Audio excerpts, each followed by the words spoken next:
eh, mengenai Laut Devuna di Iya, Maluku iya, ya. iya, iya, Bang. Sebagian orang dia menganggap sebagai pendiri kerajaan Sahulau. Pendiri Ya, kerajaan, sebuah ya, kerajaan. dia mendirikan kerajaan Sahulau. Jadi ada kerajaan lokal yang duluan telah berdiri di sana, dan dia datang di sana, kemudian diserahi semacam tongkat untuk tongkat ya, kalau barangkali sekarang tongkat komando lah kira-kira begitu, dan lalu berdirilah Sahulau di Maluku. Pendirinya adalah Ya, Devuna. dan sosok beliau ini memang karena begitu dia dikeramatkan sehingga sangat dia dibatasi untuk dibicarakan. Ya, jadi apa namanya, beliau ini begitu misterius karena memang tidak sembarangan bisa dibicarakan. Siap. Ya, kecuali di tempat yang memang telah disediakan, misalnya duduk secara adat. Itu pun tidak semuanya dikeluarkan.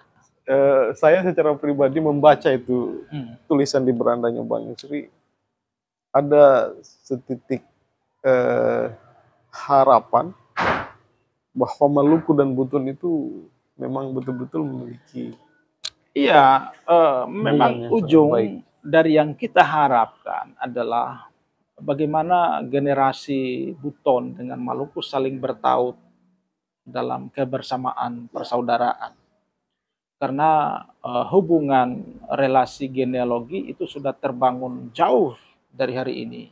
Di masa dahulu, orang-orang seperti Laut Devuna, ya, orang-orang seperti Sapati Balu Arafani, Kapitan Waloindi, kemudian Kapitan Lingga atau Rafuroli, kemudian Kapitan Pela atau Lasampela. Iya, ini adalah, dan banyak yang lain sebenarnya. Nah, Sang Haji sebelum mereka generasinya Laut Devuna.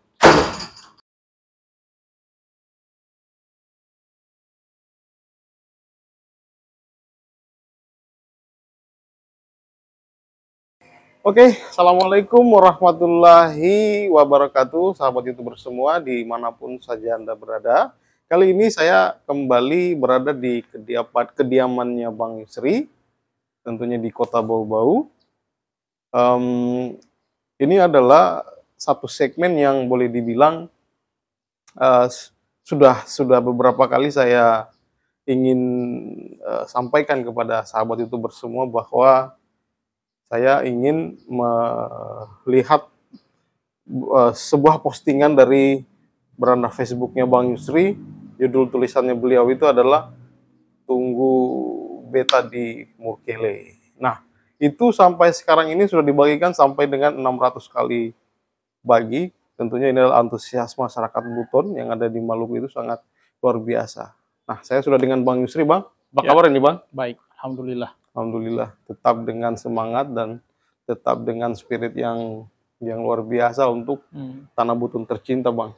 Nah, boleh cerita, Bang, apa yang Abang lakukan nantinya? Tentunya setelah saya lihat poster itu kan melacak jejak arkeolog masyarakat Buton di Maluku sana. Sebenarnya apa ekspedisi itu, Bang? Tunggu Beta di Murkele itu. Boleh cerita sedikit, Bang? Iya, jadi begini. Catatan itu memang ternyata menarik minat banyak orang dan telah menimbulkan semacam perdebatan. Ya, karena barangkali telah disalahpahami oleh sebagian orang. Memang catatan itu tampaknya terutama di Maluku ya, itu cukup viral karena kita lihat telah dibagikan begitu banyak kalinya dan kemudian memunculkan tanggapan yang pro dan kontra. Maka barangkali yang perlu saya sampaikan pada kesempatan ini adalah terkait dengan narasi Tunggu Beta di Murkele itu sebenarnya mengandung makna persaudaraan sebenarnya.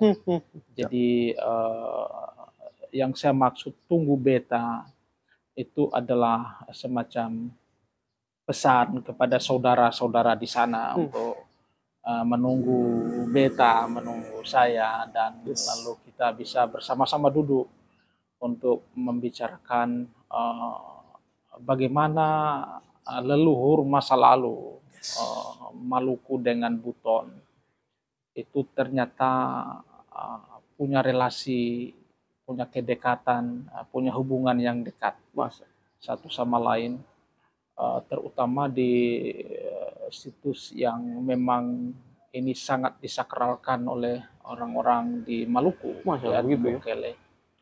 Ya, jadi sebenarnya itu, jadi ini ekspedisi yang ingin melihat kedekatan hubungan genealogi dari aspek arkeologis, kira-kira begitu. Kedekatan hubungan genealogis.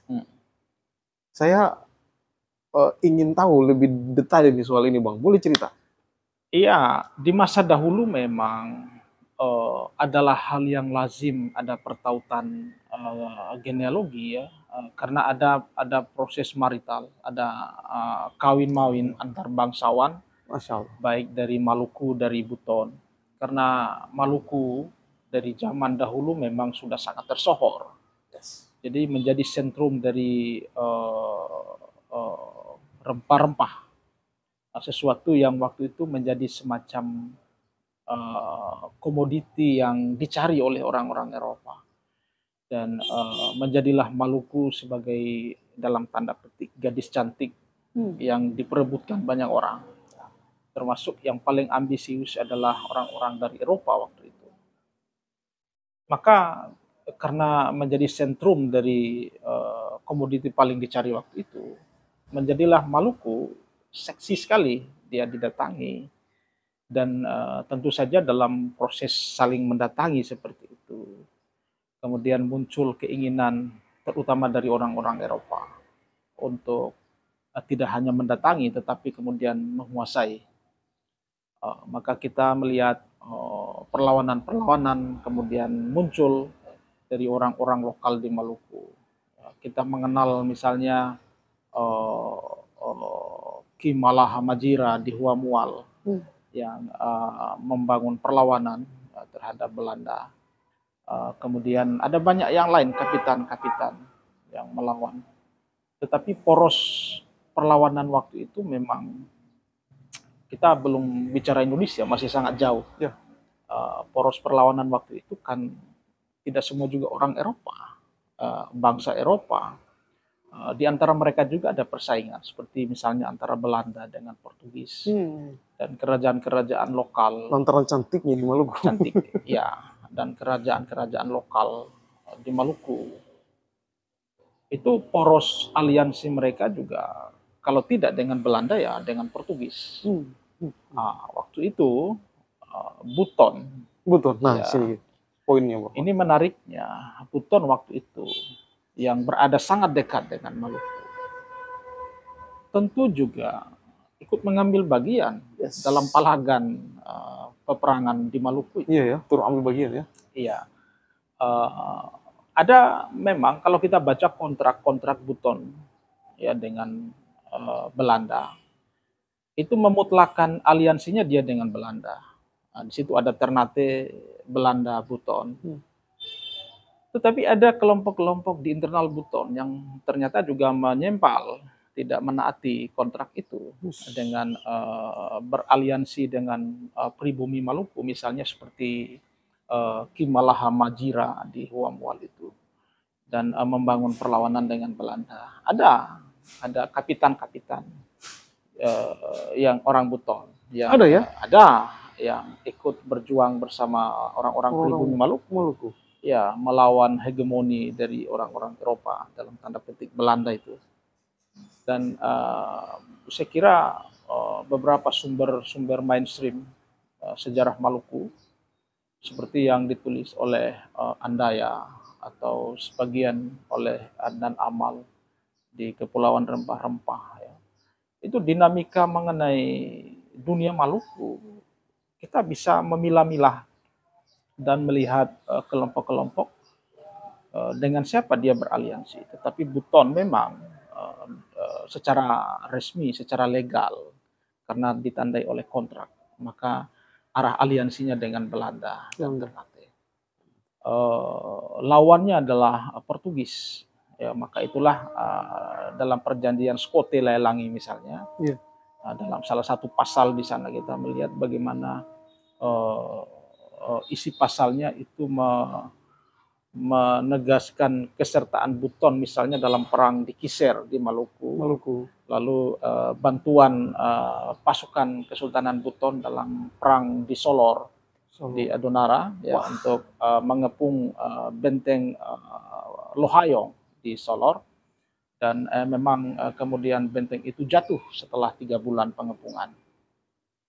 Narasi-narasi itu membawa kita sulit untuk tidak melihat bahwa jejak masa lalu Buton juga tersimpan di Maluku. Dan inilah tujuan ekspedisi ini sebenarnya, untuk melacak jejak tinggalan itu. Jadi ini semacam sebenarnya tapak tilas, ya.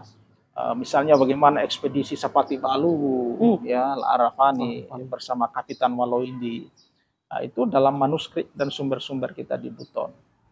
Ada tercatat bagaimana perang Kiser, ya, bagi di Maluku, bagaimana Portugis dikalahkan di sana, dan kemudian Sapati Balu membawa salah seorang perempuan Eropa dari Portugis, dibawa sampai ke Buton dan disimpan di Kaledupa, dikawinkan dengan adiknya di Kaledupa. Menarik gini, Bang.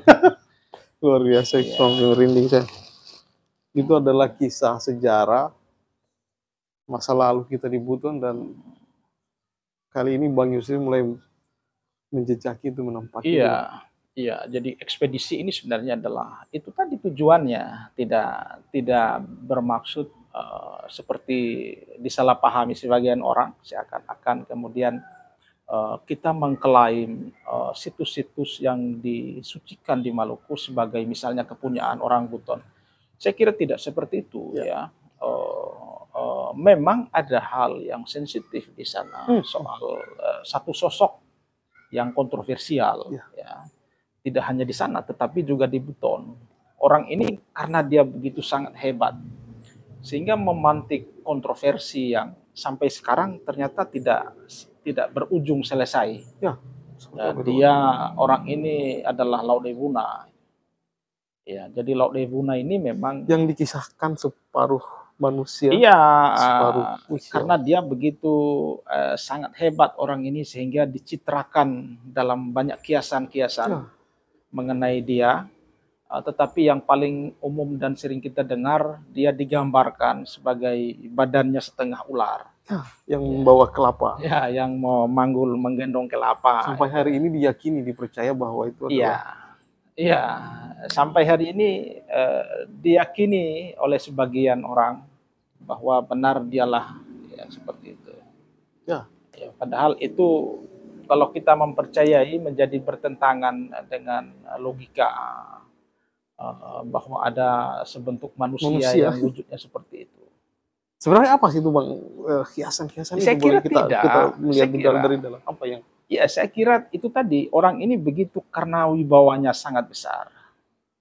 Orang ini karena pengaruhnya begitu kuat. Orang ini karena memang adalah tokoh yang besar. Maka memantik tafsir terhadapnya itu di namanya Maharsi. Maharsi orang-orang yang disucikan. Bang Yusri pernah tidak ada celanya orang ini. Maka dia ditutup dengan dicelai. Dicelai itu, ya, bayangkanlah kalau Anda berbadan setengah ular, maka berarti dalam tafsiran kita seakan-akan setengah dari jiwa orang ini adalah binatang. Lalu di Buton, ya, kontroversi terkait tokoh ini juga begitu kuat. Misalnya diceritakan mengenai terahnya orang ini dalam banyak versi, macam-macam versi, tergantung Anda bertanya dari orang mana, Buton mana. Kalau Anda bertanya ke orang Mulyo, itu akan memberi deskripsi nasabnya yang lain. Bertanya ke orang Muna, ya, itu juga punya narasi berlainan. Tanya ke yang mana-mana lagi, itu narasi berlainan. Betapa Iya, karena orang ini menandakan dia punya wibawa yang besar. Iya. Eh, Bicara soal Laudibuna ini sangat menarik kontroversi Bang, karena seperti tadi di Una narasinya juga, kemudian di Polio narasinya juga, dan bahkan mungkin di Maluku. Nah, kita boleh mengulik sedikit di Maluku Bang, bagaimana itu? Iya, di Maluku ini yang memang ini agak sensitif terkait tokoh ini di Iya, Maluku. Tetapi saya membaca satu artikel dari orang Maluku sendiri. Saya lupa namanya siapa, mengenai perjalanan Odebuna dan kemudian memasuki Maluku dari Kapalamadang di Pulau Buru dan ke Pulau Seram melalui Tanjung Sial. iya, Ada sebagian narasi di sana yang menyebut cerita bahwa dia berlabuh di Haya. Haya itu sebuah negeri, lalu kemudian menaiki pegunungan ke Manusela. Narasi-narasi itu hidup di sana dari orang-orang yang setelah catatan mengenai Tunggu Beta di Murkele itu begitu viral, viral. saya menerima banyak sekali pesan-pesan di inbox, meminta nomor telepon, dan kemudian barangkali kalau mereka berbicara secara terbuka itu akan sangat sensitif, maka mereka menghubungi saya secara inbox. Japri ya? Iya, Japri. Ada orang-orang yang saya tahu bermarga lokal di sana dan membenarkan sebagian dari yang saya tuliskan itu. Sekalipun juga teman-teman, saudara-saudara kita di sana, sebagian masih menolak. Ya, tapi saya kira itu tidak apa-apa. Justru menarik dan menjadi semacam tantangan bagi upaya ekspedisi ini. Iya. Ya, kalau ekspedisi tanpa tantangan kan juga tidak menarik. Eh, Mengenai Laut-Devuna di Maluku, Iya, sebagian orang dia menganggap sebagai pendiri kerajaan Sahulau. pendiri Ya, kerajaan, sebuah ya, kerajaan. dia mendirikan kerajaan Sahulau. Jadi ada kerajaan lokal yang duluan telah berdiri di sana, dan dia datang di sana, kemudian diserahi semacam tongkat, untuk tongkat ya, kalau barangkali sekarang tongkat komando lah kira-kira begitu, dan lalu berdirilah Sahulau di Maluku. Pendirinya adalah Ya, Odebuna. dan sosok beliau ini memang karena begitu dia dikeramatkan sehingga sangat dia dibatasi untuk dibicarakan. Ya, jadi apa namanya, beliau ini begitu misterius karena memang tidak sembarangan bisa dibicarakan. Siap. Ya, kecuali di tempat yang memang telah disediakan, misalnya duduk secara adat. Itu pun tidak semuanya dikeluarkan. Siap. Nah, ini Bang, yang menarik ada di catatan Bang Yusri, saya sempat baca bahwa ada yang sempat mengkonfirmasi langsung ke Bang Yusri tentang itu, dan kemudian tiba-tiba menangis Bang. Boleh cerita itu Bang? Iya, itu juga saya juga terkejut ya. Begitu banyak orang yang kemudian barangkali penasaran dan ingin langsung berbicara, menginbox dan meminta nomor. Saya langsung beri karena saya lihat namanya marga lokal orang di sana. Saya langsung memberi dan tiba-tiba tidak lama menelpon.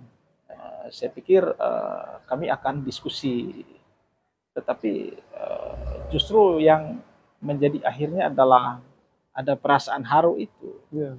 Ya, dia merasa bahwa pernah mendengar narasi-narasi seperti itu dari bapak kakek ya di sana, dan kemudian menanyai saya apa yang kamu tahu lagi. Saya bilang hanya sebegitu pendek yang saya tahu, dan saya ingin lebih tahu banyak lagi kalau sudah bersama-sama nanti bertemu di tanah Maluku, di sana di Maluku, dan saya berharap Andalah yang menjemput saya. Itulah makanya kenapa catatan itu saya beri nama itu Tunggu Beta di Murkele. begitu Bang. Ya. Saya secara pribadi membaca itu tulisan di berandanya Bang Yusri, ada setitik harapan bahwa Maluku dan Buton itu memang betul-betul memiliki. Iya, memang ujung dari yang kita harapkan adalah bagaimana generasi Buton dengan Maluku saling bertaut dalam kebersamaan persaudaraan. karena hubungan relasi genealogi itu sudah terbangun jauh dari hari ini.